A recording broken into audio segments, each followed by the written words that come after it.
It is week 7 of the college football season. We got 6 picks inbound, 5 game picks, 1 player prop at the end of the video. It is Austin joined by Logan. Let's recap last week. Not our best week. It was a 2 and 4 week combined. Although, man, we had some bad breaks in there. Oklahoma plus 6.5 was my only winner. California plus 9.5 was covering all game. Ended up blowing it in the fourth. Brock Bowers, I'm not going to talk about that. That was just a terrible wager. Now, Logan, you had some brutal beats. You had UCLA -3. Cash that one. Army -2.5 was covering all game long until the last minute, and they gave up a touchdown and lose by, I think, 3. And then the Notre Dame University of Louisville over 53.5 made you want to pull your hair out as they ended with 53 on the dot. Notre Dame turned it over 5 times, which we'll talk about that a little bit later on in this video. I saw someone tweeted out a teaser. They cashed with all of our game picks. They were so close. Just one of those weeks. College football, it's going to rip your soul out. It's going to happen. But a 2 and 4 week, we'll bounce back. 12 and 10 for me, 12 and 12 for Logan. Let's have a great week 7. Let us know your favorite picks down below as always.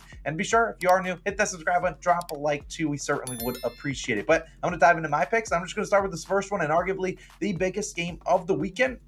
Washington versus Oregon. I'm taking the Washington Huskies on the money line, which is currently -142. It is some other books are like at -150. Personally, I rather lay a little bit of juice here than taking a spread. We know college football, very unlike, the pros where you normally see normal scores, if you will. The college football always has wacky scores. You get teams going for 2, teams missing field goals, missing extra points left and right. It's just a weird score. So I rather lay a little bit of juice and try to ensure a win instead of, let's say, the Huskies win by 2. I'd be in pain when I thought they were the right side to be on. So I'm going to lay a little bit of juice here. And we saw last year these two teams played. I mean, this is the 7th versus the 8th ranked team. It's hard to pick apart, the weaknesses of each team because they're both very good, both undefeated here. This is a big game for both of them. And you look at last year, Washington went to Oregon, beat them 37-34. Oregon is going to look for a little bit of revenge, but I don't know if they're going to get it on the road in Husky Stadium, a tough place and a tough environment to play in. Last year, Michael Penix Jr. got through for over 400 yards against Oregon. While their defense is a little bit better this season, I still do think they're going to have success throwing the football. And this is Michael Penix Jr. kind of trying to solidify that Heisman Trophy case. He's the number one, guy in that race. And if this gets a win here with a big game, he's going to be hard to beat, and assuming Washington continues to play well the rest of the season long. But you've looked at Oregon the last 2 weeks, they faced kind of cupcakes. I mean, they faced Colorado and Stanford in terms of defenses. Those defenses are not anything good. Washington has a better defense than those, and I expect Michael Penix Jr. to continue to play pretty well. He's played awesome this season. The Huskies 10-0 at home when Penix Jr. is under center, and I expect that to go to 11-0 on Saturday in the biggest game of the weekend. I know the place will be rocking.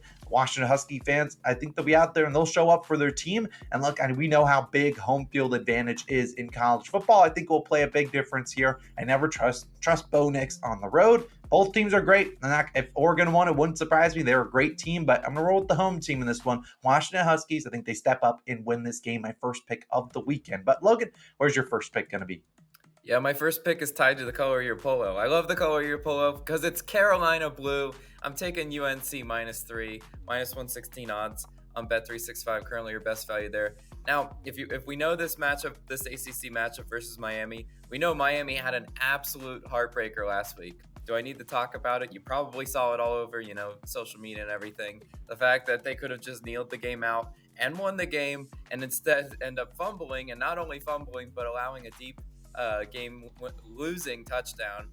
It was just brutal. A brutal loss for the Hurricanes. Now, my question is, how do they recover with another ACC opponent, a lot better ACC opponent than Georgia Tech, on the road? I think this is actually a really terrible spot for Miami. Miami also, let's talk about trends. They've been a betting disappointment, only covering in just 3 of their past 8 away games. The Hurricanes have also lost 6 of 9 since 2004 when visiting North Carolina. Historically, this has been a good spot to take the Tar Heels. Now, the Tar Heels were simply unstoppable in last weekend's lopsided 40-7 win over Syracuse. Syracuse was just outmatched. UNC dominated 644 total yards of offense. Over 37 minutes of possession. I loved what I saw from North Carolina last week. And they held Syracuse to just 221 yards of total offense. Offensive defense, UNC's checking the boxes there, and especially with Drake May under center. The 8th ranked North Carolina offense have averaged 500 total yards per game this season. Good luck, Miami. I mean, they're going to have their work cut out for them against May in that offense. The Hurricanes' slow start last week and could find them trailing early. I did not like what I saw. Even if, let's just say, Miami won that game, I didn't like what I saw from them against Georgia Tech. There's reason to be concerned against the UNC attack that actually has outscored opponents 31-7 overall in first quarter action. This North Carolina team, the trend so far this year, they get up early and then they just absolutely bludgeon you throughout the game. And don't sleep on UNC's defense, only allowing 22 points per game. I know the offense is the one that gets a lot of attention, but offensive defense, I just think they're the more talented team. I think they're the better team against Miami. I think Miami might have a mini hangover after that Georgia Tech loss. So I'm going to go ahead and take the Tar Heels as my first pick. But Austin, where are you going? Logan, love the pick. And speaking of Hurricanes, I'm going to Florida, where we're going to see the Battle of Florida. No, not Florida versus Florida State. FAU versus USF. Everyone's going to be watching this showdown. But let's talk about the side I'm going with. I'm going with actually USF, South Florida, the money line, minus 135 on BetMGM. Now, I've seen a lot of people on FAU. I think they're a very public underdog, but I think USF's just the better team in this one. And I don't think USF's good. You see the pennant over here? I'm a UCF fan. My wife did go to USF, but I don't normally root for USF to win, although, we're not in the same conference anymore. Don't really play each other anymore. But I think they got the better team here, and I think they're going to get it done. And USF's coming off one of the worst losses I've seen. They lost to UAB. UAB stinks. Look, if you've watched UAB, you would know that they're just terrible. But I don't think FAU is all too good, and I think USF's playing going to be able to outscore FAU in this matchup. But USF's offense has not been the problem. They've been able to score a lot of points. You look at the last 3 games, 42, 44, and 35 points. Now, they won those first 2, but the issue is their defense. They've given up 29, 30, and then 56 points given up the UAB last week. Yeah, that's not going to cut it. You give up 56 points, pretty good chance you're losing. But I still do think returning back home, they're going to be on ESPN2. I think their defense shows up a little bit more. I expect their fans to show up a little bit. And look, they got something to root for with this offense, led by Byron Brown. I mean, this guy's made this offense actually pretty fun to watch. I mean, this is a guy that last week, just alone, 260 yards passing, 136 rushing. He's been that dual threat QB, that guy that really, gives them some juice, something they really haven't had behind center in the past couple seasons, which is why they've really struggled over the past couple years. But he's been really good. And last week, coming off a game, he didn't play all too well. Threw 2 interceptions last week. We've seen him throw, 2 interceptions before. The next week, threw 0 picks, threw 3 touchdowns. I expect him to be better here. And he's made this offense really good. He's a dual threat guy. It's hard to stop this offense. They're able to run the football. Byron Brown has been able to give them, that dual threat action and be able to complete passes at a high rate. I really do think they're going to be able to put up some points against FAU. And on the other side, I don't trust the FAU offense. If they still had Casey Thompson, I'd be like, all right, they can put up points. But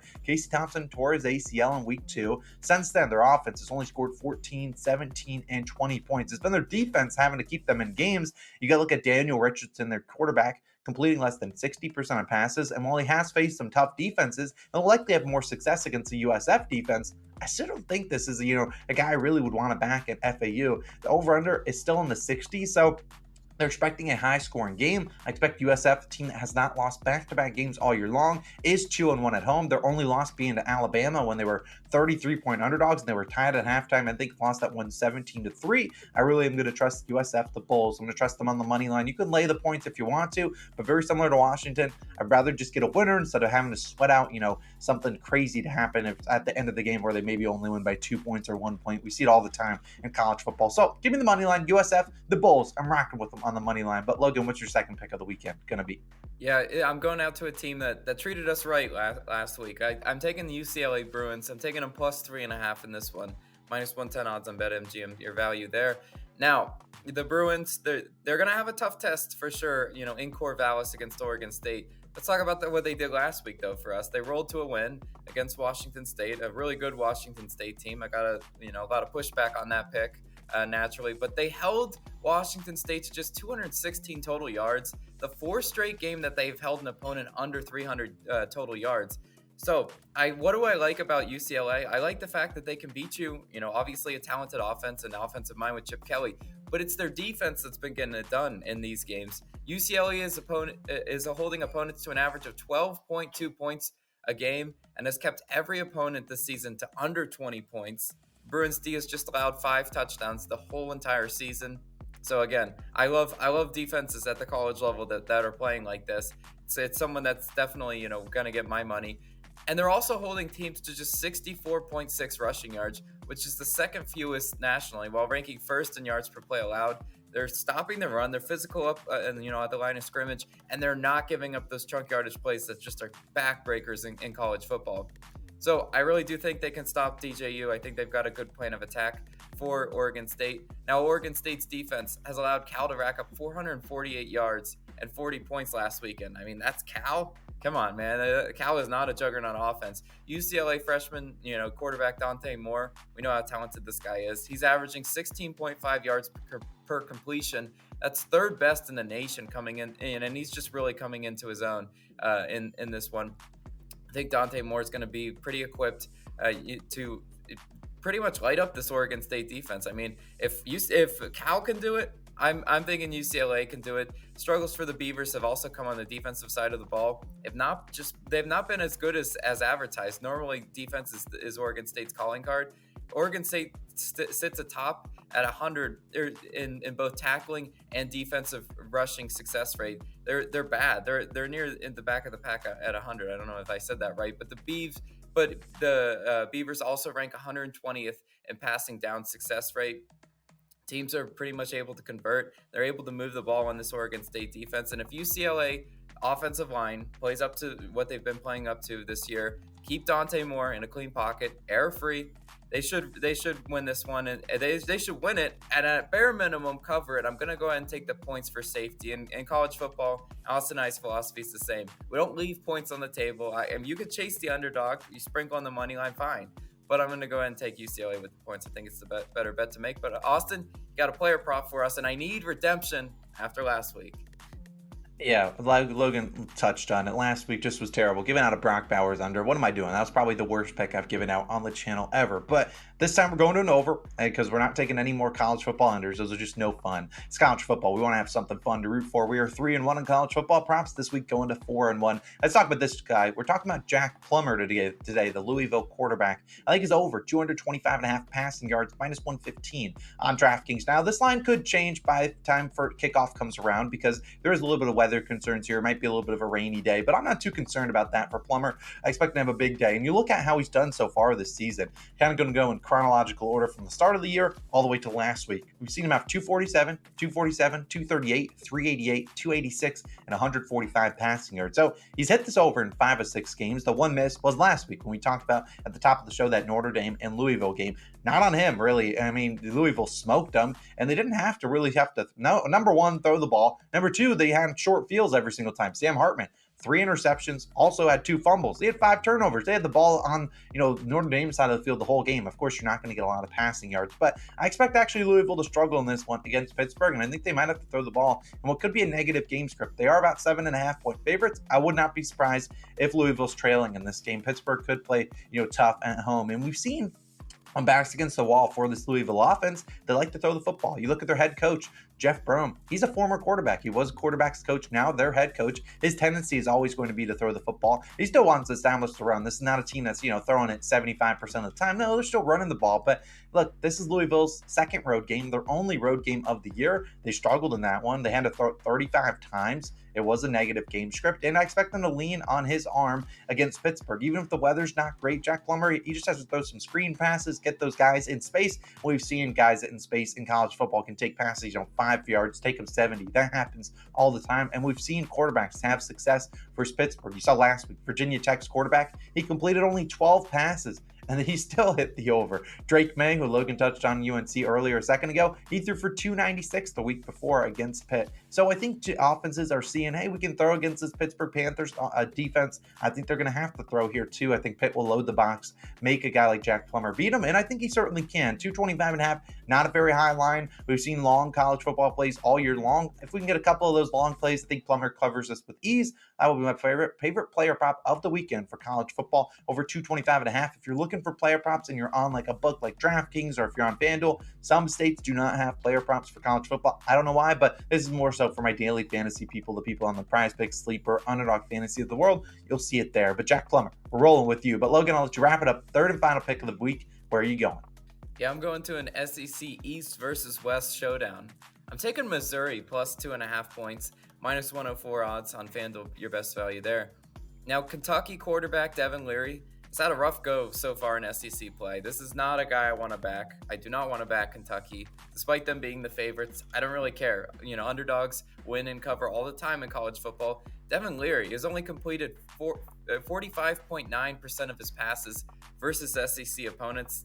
I don't like that at all. Under 50%, can't have it. The Tigers average 33.2 points per game, 40th in the nation, and average 464 total yards per game. That's 23rd in the nation. It's a decent offense. 322 passing yards per game, 12th in the nation. Missouri also scored on 100% of their red zone trips. That's first in college football. It's a good red zone offense, a good offense in general, and an offense that I want to back in Missouri. Look at Kentucky. Oh my gosh. The box score last week was ugly. I'm sure there were people out there that took Kentucky with the points, thought that was enough points, maybe even live bet them when they were down in that game. Oh gosh.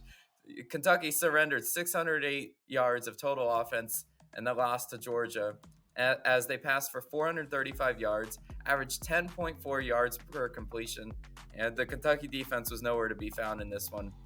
And the Wildcats' opponents are scoring on 82.3% of their red zone trips. That's just too high. You've got an efficient red zone offense in Missouri. You've got a bad red zone defense in Kentucky. Yeah, I think it's pretty clear in this one. The stats are telling me Missouri's the better play in this one. And we look at Tigers quarterback Brady Cook. He makes quality reads on the field, an absurd amount of high-level throws, and they should take advantage of this Kentucky defense, who also gives up 23 pass completions a game, 119th in terms of that category. Not a good defense there. Missouri defense, I think they're going to show up, and they're going to show up in a big way. They will be, on their way to victory if they shut down the run. That's kind of where I think Kentucky might be able to find a little bit success. But Missouri ranks 8th at only 74.2 yards per game allowed defensively. So I definitely think if you look at contrast of styles, I will happily make Devin Leary beat me through the air in this one. I think Missouri's offense is definitely going to give him a game. I'll go ahead and take the Tigers plus the points in this one as my third and final pick. And that, my friends, is what we like to call a 6-0 card. Let's hopefully absolutely dominate on Saturday. As always, let us know your favorite picks down below. You guys are always tossing out winners, and we know a lot of people are reading the comments. So if you have a great pick, you're like, maybe you watch a certain team, you're like, yo, I have some really good, really good info. I feel like this team is going to step up or something like that. There's so many college football teams. It's kind of hard to keep track of all of them. So if you have a team and you have a good read, drop it in the comments down below, and I'm sure someone will take advantage of it. But those are 6 favorite picks of the weekend. Let's go 6-0 and have a great bounce back week. We'll have some more videos popping up on the channel for some NFL and other content. Go check out that if you want to. We certainly would appreciate it. Austin and Logan signing out. We'll see you guys back again next week with some more picks. We're signing out. We'll see you then. Peace.